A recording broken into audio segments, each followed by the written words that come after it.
Astrology has been in existence since ancient times. Please examine this, and this.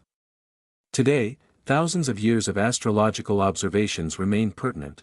Initially, we will examine the sky and observe the constellations on a daily basis. They are able to observe the sacred objects, the gods exhaling, and the immensity of the sky.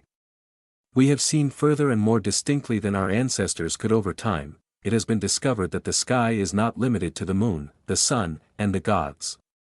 Additionally, there is an unusual phenomenon in the atmosphere. We are unaware of its nature, origin, and purpose. In this manner, UFOs progressively integrate into the mainstream culture and become a scientific subject for numerous generations of unconventional researchers. And, of course, we have discussed it on numerous occasions. Every time a UFO is mentioned, it is the subject of discussion from a variety of perspectives, including its shapes and tiny evidence. However, in general, everything is quite captivating. Once more, we will uncover some of the most captivating secrets regarding extraterrestrials and UFOs within the next 30 minutes. The video, "The Mysterious Shadow of Intelligent Life on Earth," is currently being viewed. UFOs have manifested in a mysterious manner prior to the emergence of the earliest civilizations. Nguyen Thuy's videos can be viewed here to observe that they were initially worshipped as idols. Nevertheless, we are all in agreement that the enigma of contemporary UFOs was embodied by an incident that transpired in 1947. However, what transpired subsequent to that? Roswell was promptly recalled by a significant number of individuals by 1947. Right, Roswell had an impact that transcended the majority of events, significantly influencing the study of UFOs and spiritual life to this day. Nevertheless, the event that I wish to discuss is the Kenneth Agnone UFO event. This event marked the inception of the soaring language, which was subsequently employed to supplant UFOs in numerous reports. So, how did it transpire? To begin, we should introduce this individual. Kenneth Agnone is the protagonist of the mystery. Agnone was conducting a reconnaissance mission from Charlotte to Yakima on June 4, 1947.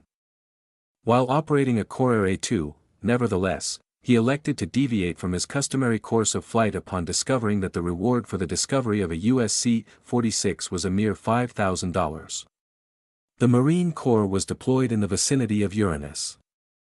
This is an uncommon opportunity to earn money, especially when one has a clear mind and a sunny day. At approximately 3 p.m. Ken Miner, a youthful pilot from Washington, had been searching for it for an extended period of time at an altitude of 2,800 meters. However, he was unsuccessful. Agnone ultimately elected to abandon his pursuit and return to Yakima, his initial destination. Suddenly, he observed an unusual light flickering. It appeared as though the sun was directly reflecting a massive mirror. Agnone initially believed that this was an additional aircraft. If that is accurate, the risk of flying at this altitude is too high. He activated the radar and conducted a comprehensive examination of the surrounding area. It was unexpected that the radar was only able to detect a DC-4 that was located over 20 kilometers distant. Agnone witnessed a series of additional lights emanating from his left approximately 30 seconds after observing the initial light. He began to suspect that his eyesight was impaired. The light that illuminated the plane's window was likely the result of the sun's rays. However, that notion was entirely disregarded subsequent to an exhaustive investigation. Something external to the aircraft was undoubtedly responsible for the peculiar illumination. These peculiar objects exhibit an unusually rapid rate of movement, despite their peculiar appearance. In general, they are silver in color, have the shape of a plate, and reflect the sun's light like a mirror. However, there are numerous descriptions of them that are based on various variations. Agnone immediately informed his colleagues of the experience he had just undergone upon his arrival in Yakima. The majority of pilots believed that he had recently observed a guided missile or a classified military aircraft. However, how could they test a missile that was so inept? The Ministry of Defense must have prohibited the aircraft from traveling through the air if they were conducting a covert operation. An explanation that is truly inappropriate is misunderstood. The media was immediately captivated by the pilot's account of observing unusual objects in the U.S. airspace. The subsequent day marked Agnon's initial appearance on a late afternoon newscast.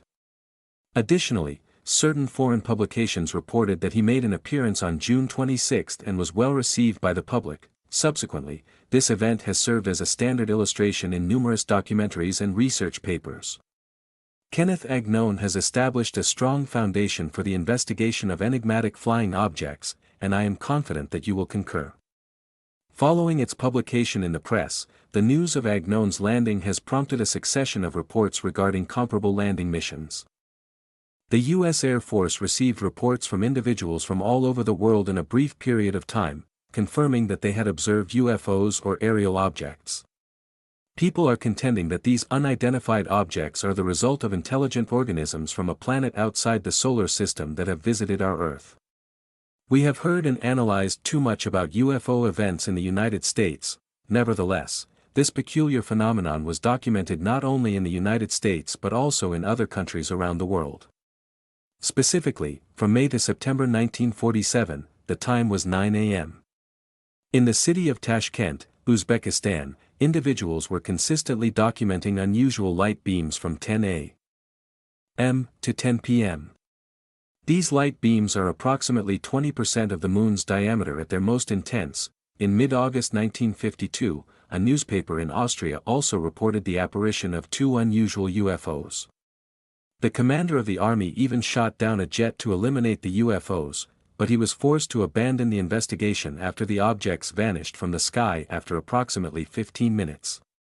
An individual in Germany claimed to have observed a jet soaring with a female. This individual even asserted that he had observed two individuals in metal suits seated on an aircraft.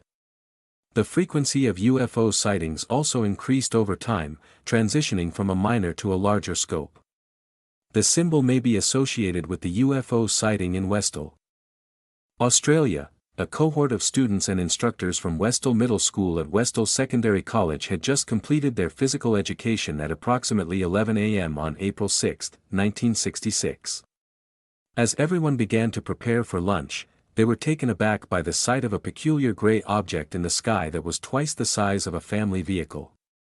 The object's shape was distinct from that described by the other eyewitnesses. The journal was informed by Andrew Greenwood, a science teacher, that he had observed a silver plate. The object gradually descended and relocated to the southwest before dissipating behind the mountains after a period of time.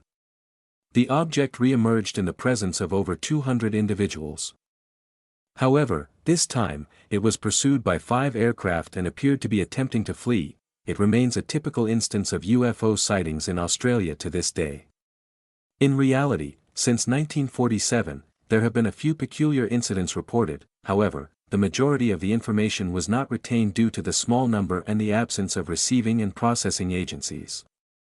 The information regarding the appearance of UFOs is also vastly different, and they are frequently disregarded, even when it originates from the United States military. Some individuals contend that it is merely a natural phenomenon, while others assert that it is a straightforward optical illusion. Also, the information was disclosed to numerous organizations, including intelligence and air defense, rendering UFOs virtually irrelevant. On December 30, 1947, the chairman of the U.S. The Commission resolved to establish a project that would gather, identify, assess, and process all information concerning objects that are believed to have an impact on the national security of the United States. The UFO Command was the name of the program. Subsequently, this program promptly demonstrated its worth.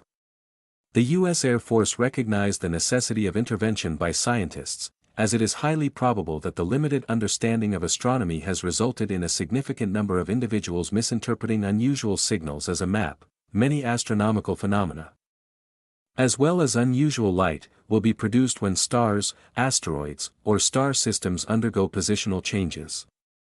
While serving as the director of Macmillan Astronomy at the University of Ohio, the U.S. Air Force selected Dr. Alan Hynek. Hynek's team conducted 237 investigations to identify UFOs. After a year of research, Hynek concluded in the final report that 32% of the cases could be attributed to astronomical phenomena, while 35% could be attributed to factors such as balloons, missiles, light explosives, or birds. 20% of the cases can be identified as evidence but cannot be explained. while 13% of the remaining 33% lack evidence. The project participants confirmed that UFOs are merely a consequence of the turmoil in the East. Based on the data they had collected, they are intentional deceptions, mental maladies, or misunderstandings. They are of the opinion that enigmatic flying objects are not worth investigating and that UFOs pose no threat to the United States. The project was suspended in February 1949 to make room for another project. It appeared as though the narrative of UFOs would conclude at this point. However, the UFO-related incidents persisted following the project's suspension. These incidents were more intricate than previously reported and were reported by those who were responsible for the operation of the U.S. radar system. The media was no longer astounded that UFOs were a topic of interest that required further investigation. In 1952, Heinrich participated in a new UFO research endeavor for the final time. Nevertheless, in contrast to his previous behavior, he solely reviewed the report. He now has the opportunity to interact directly with individuals who have reported seeing UFOs, and the cases are categorized into categories that are unexplainable. Heinrich was particularly intrigued by the detainees' statements this time. After contacting 18 cases and verifying that he had been abducted by extraterrestrial beings, he discovered that the majority of them were not telling the truth. In a matter of minutes, they were readily perplexed by the inquiries they posed. The remainder were not subjected to a lie detector. This is also comprehensible when UFOs are a popular topic. Numerous media organizations are prepared to compensate individuals who assert that they have observed unidentified flying objects, UFOs, with a maximum of $500 for interviews. Nevertheless, this does not imply that all cases are false. We continue to have cases that are both perplexing and concerning. Such as the ones I will discuss soon. Examine the display. Betty and Barney Hill are being introduced to us. After visiting Niagara, they continued their journey back to Portsmouth, United States, on September 19, 1961. Despite its age, the Chevrolet automobile was still of exceptional quality. Naturally, the couple experienced a sensation of being observed from behind, as per their intuition. Observed from the opposite direction, both individuals were taken aback when they discovered a substantial object within a few meters. Betty estimated that the object was approximately 200 meters in length and generated no noise during the operation. It collided with the roof of the vehicle in a matter of seconds, prompting Hill to act quickly in order to prevent the collision. The peculiar entities from the UFO descended and proceeded to approach the couple at a leisurely pace. They were tall, with large skulls, but they lacked hair. The ocean's two sides were concave, and the sky was pallid, as is evident. Upon their arrival at the vehicle, they requested that the couple accompany them. Hill has been unable to recall anything since that time. The couple's hands came to a halt in an incomprehensible manner, which resulted in a delay. The exact duration of this delay is unknown. The two awoke to find themselves in a unique chamber constructed from a material that was similar to steel but as reflective as a mirror. A few minutes later, a man whom they temporarily referred to as an outsider entered the room and requested that Hill follow him. The couple responded that there were only two other aliens and myself. They conducted an in-depth examination of my eyes, nose, and pharynx. Then, they placed me on a cot and affixed black buttons to my cranium. However, the screen did not have the typical rubber bands that are present when computers are used in hospitals. The two aliens placed a metal object on Betty's neck after inspecting her cranium, causing her to shriek in agony.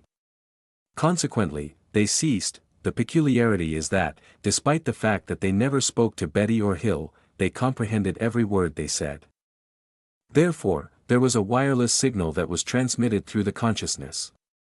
Betty's inquiry regarding their origins was met with silence from both individuals. One individual opened Betty's purse, removed a pen, and rolled up her sleeves. Afterward, he gazed directly into her eyes. Betty drew a map of 12 large stars and 3 small stars connected to each other in a triangle as if she were entranced. She held a pen automatically. A voice in her mind stated that the stars are typically connected by connected lines, where they reside. The stars with crooked branches are a rare destination for them due to the extreme conditions. Betty stated, "I am confident that they possess a civilization that is hundreds of times more extensive than our own. They communicate with me through brainwaves, rather than through language." They nodded in response to my inquiry regarding whether they required oxygen. However, they confined me to their chamber, where I was supplied with oxygen. Initially, I believed that I was famished and desired to consume water. One of the two individuals on the floor gazed into my eyes as if they were breathing. Upon awakening, I was aware that I had consumed an entire glass of water. Betty's experiences were remarkable. What is the status of Barney Hill? What transpired with him? Barney's bones appeared to be of particular interest to the extraterrestrials. They quantified the diameter, height, and length of all external components of his body. Barney provided a comprehensive account of the experience in the following manner. I designated one of the extraterrestrials as the leader because I believed he was the commander. The leader gazed at me, and a voice materialized in my mind, "Who accompanied you?" I expressed the same sentiment in my response. My spouse was the individual in question. Still in my mind, I heard the leader ask, "Did you have two individuals to create an additional one?" I shook my head and entertained the possibility that they were extraterrestrial.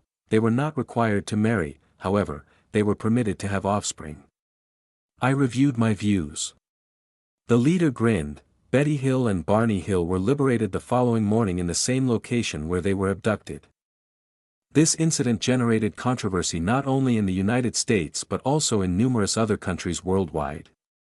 The majority of individuals believe that they were simply famous because numerous scientists maintain that there is no star that resembles a drawing that Betty created. Additionally, the aliens tore Hill's clothing while inspecting his bones. However, none of them could elucidate the reason why Betty and Hill's pulse rate and blood pressure were significantly lower than normal for half a month following their kidnapping, and then abruptly returned to normal. Additionally, there was a pink powder on Betty's trousers. According to scientists, no organic or chemical substances were discovered on the Earth. In 2004, Betty and Hill passed away after a 4-year period.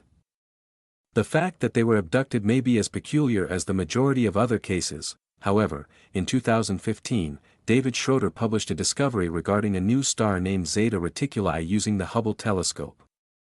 This round star and the image Betty created are identical in every respect. It is difficult to determine whether their marriage has undergone any modifications. In reality, there is one additional detail that has yet to persuade many individuals of the story of Betty and Hill. Aliens are the geometry of it. That is accurate. The shape of the creatures that the couple described is a prevalent occurrence, as is the case with all novels, movies, and other forms of media. Why do extraterrestrial beings possess human-like features? What is the reason for their 2 limbs, 2 legs, and similar facial features? Many individuals believe that they should possess entirely distinct characteristics if it is an alien planet. In fact, I can logically elucidate these two phenomena through the lens of evolution. Naturally, we have not yet acknowledged or confirmed that evolution is entirely accurate, rather, we have employed it to elucidate the phenomenon. Initially, it is imperative to recognize that the human form is the optimal choice for a creature of intelligence. No, the term aliens actually denotes sentient entities with advanced civilizations and high intelligence. Rather than inorganic organisms, the form of life outside the planet can be incredibly diverse, even beyond the realm of imagination, if we only assume the existence of life. However, in order to examine the evolution of civilization and intelligence, it is necessary for that form to satisfy certain fundamental criteria. For instance, a relatively large brain is necessary to retain and process vast quantities of information from the environment in order to lead a sensible life. Additionally, a body that is adaptable and capable of adjusting to a variety of intricate environments is essential for a smart existence. Additionally, intelligent life necessitates the presence of organs that can operate instruments and transmit information, including the limbs, eyes, and mouth. Humans are the most successful examples of these conditions, which have been demonstrated on Earth. The reason humans are the most powerful species on Earth is due to the advantages we possess. These advantages are not the result of coincidence, rather, they are the result of hundreds of millions of years of selection and evolution. Conversely, the human form has been demonstrated to be the optimal choice for our existence on Earth. Will comparable circumstances arise on other planets? In reality, numerous other animals on Earth possess evolutionary advantages in addition to humans. In order to adjust to the fluctuations in the water, animals that reside underwater, including elephants, hogs, and obese fish, necessitate body flexibility. Tigers, lions, and leopards are all antiperspirants that possess small fangs and talons necessary for gnawing. Bats and birds, among other animals that are capable of flight, possess feathers and wings to propel them through the air. Despite their divergent evolutionary histories, these species exhibit comparable morphologies and attributes. This is referred to as evolutionary rejuvenation. Rejuvenation is the process by which various species will independently devise comparable solutions to adapt to their survival requirements in the presence of the same environment and pressure. In other words, the human form is not the sole cognizant life form on Earth, rather, it is the most practical solution. Therefore, will there be comparable remedies to those found on Earth if there are environments and pressures on other planets that are similar to those on Earth? Yes. It is highly feasible, because the laws of physics and chemistry in the universe are nearly identical. This implies that the fundamental components and activities of life on other planets must be nearly identical. Additionally, according to the observations and projections of certain astronomers, there are numerous planets in the universe that are similar to Earth, which are referred to as super-Earths. The diameters, masses, temperature, atmospheric pressure, humidity, and other characteristics of these planets are comparable to those of Earth. In other words, they possess environments and pressures that are comparable to those of Earth. Consequently, it is highly probable that these planets will undergo the evolutionary process if life is present. Subsequently, they will develop similar shapes and characteristics to those of Earth. In other words, it is highly probable that intelligent life exists on these planets and that it will develop into human-like forms. Consequently, Banner Hill and Betty's narrative regarding extraterrestrials is entirely logical and comprehensible. The two adversaries must also acknowledge that this case cannot be satisfactorily resolved in the presence of irrefutable evidence. People ceased to document numerous credible cases after the deaths of both spouses until 1975. Before a young man named Jarvis Walton made a forthright statement to extraterrestrials, the United States once again engaged in combat. On the evening of November 5, 1975, Walton and 6 other employees at the Apache Seagrass National Park in Arizona, USA, observed an unusual object with a shape resembling a plane lingering in the vicinity of their aircraft. Walton approached the unusual object, despite the extraterrestrials' objections, due to his curiosity regarding its peculiar shape and peculiar sound. The 22-year-old youth was abruptly struck by a plane with a diameter of approximately 12 meters as Walton exited the observation position. The plane's velocity was extremely high. Walton fled toward the wooden trailer of the group, but he was unable to locate it, as he was simultaneously apprehensive and taken aback. When Walton was launched 6 meters into the air, a beam of light from the aircraft was directed toward him. Walton became incapacitated and immobilized as a result of his fall from that height. The car was reached by the 6 individuals who were employed by Walton, and they fled. They arrived at the police station the day after they departed. Nevertheless, the authorities and the media initially did not subscribe to the narrative that this organization presented. There were numerous individuals who expressed skepticism regarding the narrative of the plane concealing the crime of Walton's murder and the perpetrator's location in the forest. Everything became apparent only 5 days later, when Walton was located. Upon their return, Walton's narrative, which he recounted after spending 5 days in the forest, caused a significant amount of astonishment and was reported in the United States at the conclusion of the 1970s. Afterward, Walton collapsed as a result of being impacted by unusual light beams. However, upon awakening, he discovered that his arms and legs were immobilized and that they were resting on a table, resembling a tomb in a frigid, white chamber.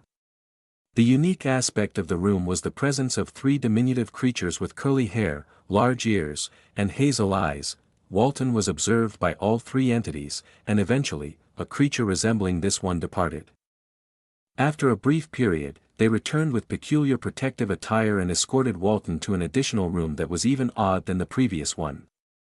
In this location, the peculiar entities removed Walton's clothing and affixed a thin plastic sheet to his body. Walton collapsed once more after a period of time. Upon awakening, he observed that he was on his way home by foot. The plane continued to track him on his cranium. The plane vanished abruptly only after he had returned home. Travis Walton then approached the authorities to report the incident, as he was apprehensive about an experience that had never occurred in his life. Particularly during the investigation and testing of the lie detector by the UFO Research Agency of the United States. As well as when physicians employed hypnosis to demonstrate that Walton did not exhibit any signs of being manipulated or deceived, this led a significant number of individuals to suspect that Walton was actually abducted by extraterrestrial beings. This case continues to be a topic of debate among scientists and individuals who subscribe to UFO beliefs as a metaphor for enigmaticness. In 1990, 15 years after Walton confirmed that he was abducted by UFOs, the trees in the forest where the UFOs had landed grew 85 times quicker than normal, which is another peculiar aspect of Walton's story. No one has been able to elucidate this peculiar phenomenon, which renders it more plausible. In contrast, the event of UFOs being abducted by extraterrestrial beings is not frequently reported. Linda Court Hale, an American woman, documented the most recent significant kidnapping. This narrative is historically regarded as the most contentious case. As per Court Hale, approximately 3 a.m. she encountered an unusual event while asleep in her bed on November 30, 1989. She was extracted from the bedroom window of an apartment located on the 12th floor and transported to a hovering spacecraft suspended in the air. Court Hale also described encountering peculiar entities that were dissimilar to ordinary humans while she was enclosed in the object. She was led to a room that resembled a surgical suite by these entities. She was subjected to an examination and underwent a series of peculiar experiments. Nevertheless, she was unable to recall the events that had transpired. Additionally, this appears to be preposterous. What is the basis for the classification of such general descriptions as a notable kidnapping? If this were the case, Court Hale's narrative would be significantly less noteworthy. The event that caught the attention of numerous individuals occurred 1 year later. Specifically, 2 individuals named Richard and Dan wrote to the researchers a year after Court Hale recounted the incident to verify that they had witnessed the event with Court Hale. In other words, the narrative they recounted was entirely consistent with the specifics of the narrative they had previously compiled. Dan and Richard were both employed as security. Court Hale claimed that she was abducted on November 30, 1989. The two were responsible for safeguarding a client in the vicinity. As they were seated in a limousine passing the Brooklyn Bridge, they inadvertently observed a woman meandering in the air and were subsequently transported to a floating object in the sky. The 2 officers claimed that they launched a chase, but the object vanished. Some time later, Jeanette Trimble, another woman, reported that she had witnessed the incident. This woman claimed that she inadvertently observed Court Hale's abduction as a result of her presence at the Brooklyn Bridge. Subsequently, numerous additional witnesses disclosed the identity.